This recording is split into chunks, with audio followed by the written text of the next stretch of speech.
రుద్రాక్ష ఏక శిరసాధార్యో భక్త్యా ద్విజోత్తమై. ఒక్క రుద్రాక్ష అయినా శిరస్సును ధరించాలి. ఇంకా తర్వాత వాళ్ళ అదృష్టాన్ని బట్టి 100, 108, 27, 54, 9 ఎన్నో కొన్ని రుద్రాక్షలు ధరించాలి. ధరిస్తే లాభం ఏమిటి? రుద్రాక్షధారణాదేవ రుద్రో భవత్య సంశయ. రుద్రాక్షధారణ వల్ల వాడే రుద్రుడు అవుతాడు. There is no doubt in it. అందులో ఏ అనుమానము లేదు. ఇప్పుడు మనకు కొన్ని అనుమానాలు దేవీ భాగవతంలో కొన్ని చెప్పారు, శివపురాణంలో ఇంకా ఎక్కువ విపులంగా చెప్పాడు. కొంతమందికి ఏమనిపిస్తుందట, స్నానం చేసినప్పుడు పూజలో కూర్చుని వేసుకుని తర్వాత తీసేయాలి అనిపిస్తోందట. అది ఉట్టి అబద్ధము అన్నాడు. ఎందుకంటే మానవుడి యొక్క శరీరము చంచలమైనది.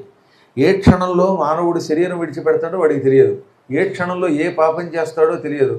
ఈ క్షణమే తప్ప ఒక క్షణం తర్వాత వీడు ఉంటాడో లేదో తెలియదు.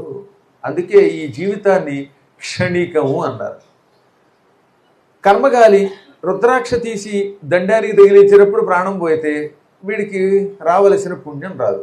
అందుకని రుద్రాక్ష ఒకసారి మంత్రపూర్వకముగా గురువు ద్వారా స్వీకరించి శరీరం మీద ధరిస్తే ఆ క్షణము నుంచి రుద్రాక్ష నీ శరీరములో ఒక అంగం అయిపోతుంది, ఒక భాగం అయిపోతుంది. నీ అవయవాలే.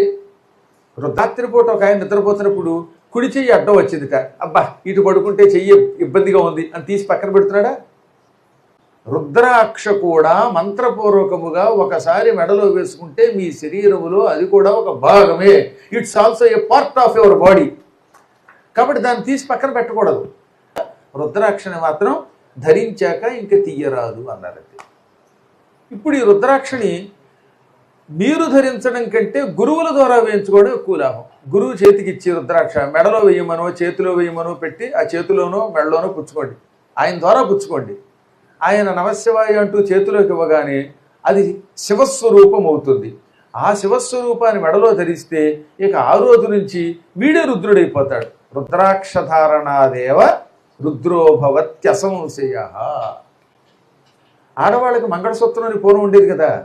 ఈ మంగళసూత్రం ఎటువంటిదో రుద్రాక్ష కూడా అటువంటిది. ఇక మగవాడికి మెడలో వేసుకునే గొలుసులో యజ్ఞోపవీతములో ఎటువంటివో ఇవి కూడా అటువంటివే.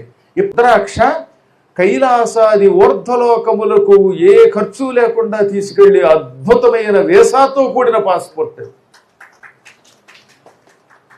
కొన్ని పాపములకు ప్రాయశ్చిత్తం లేదు. తెలిసి కానీ తెలియక కానీ గోమాంసము మద్యము కలిపి తాగితే దాని వల్ల వచ్చే దరిద్రపు పాపం ఎవడు అంటగట్టలేడు. అది మహాపాపం. అది ఆ పాపములకు ప్రాయశ్చిత్తం ఏమిటి? ఇంక ఎప్పుడు మద్యము గోమాంసము తినను, తాగను, మద్యం తాగను, మాంసం తినను ఒట్టెట్టుకుని రుద్రాక్షని గురువు చేతి ద్వారా స్వీకరించి వడలో వేసుకుంటే అటువంటి భయంకర పాపం పోతుంది.